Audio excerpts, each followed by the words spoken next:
Tonight, we want to show you what happened today when the people of a small country came out in droves to make up for lost time, to make up for the treatment of their citizens, the abuse and neglect of the human remains at the Malaysia Airlines crash site in eastern Ukraine. The Dutch people today paid tribute to their own. 193 of the 298 people who died on that flight were Dutch. While they ended up in a battlefield, they were just civilians murdered on a commercial flight from Amsterdam to Asia. What we witnessed there today was solemn and emotional and dignified, precisely what the dead deserved.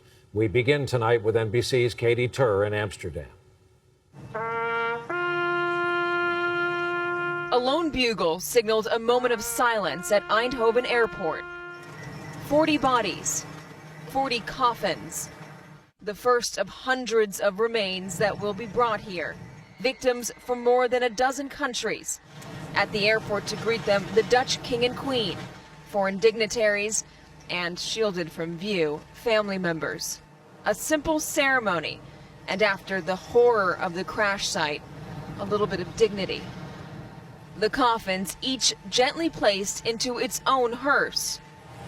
From Eindhoven, a solemn procession across the Dutch countryside through small towns. The route lined with thousands of Dutch citizens. They came out spontaneously, crowding roads and overpasses, bearing witness and showing respect to remains whose identities are still unknown.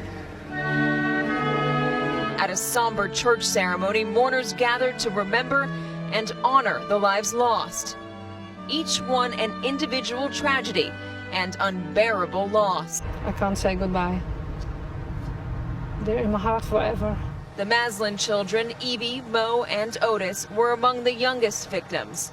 Their devastated parents released a statement calling their lives now a hell beyond hell.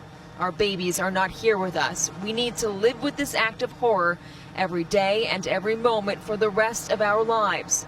No hate in the world is as strong as the love we have for our children. Throughout the day, the people of the Netherlands honored all the victims and all those who are now grieving lost loved ones.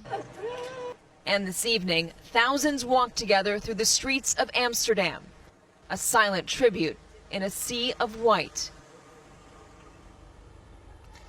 The identification process will begin in earnest now. It could take days, it could take weeks, it could take months, depending on the condition of those bodies. Once they are positively identified, they'll be immediately returned to families. So, Brian, funerals can finally begin.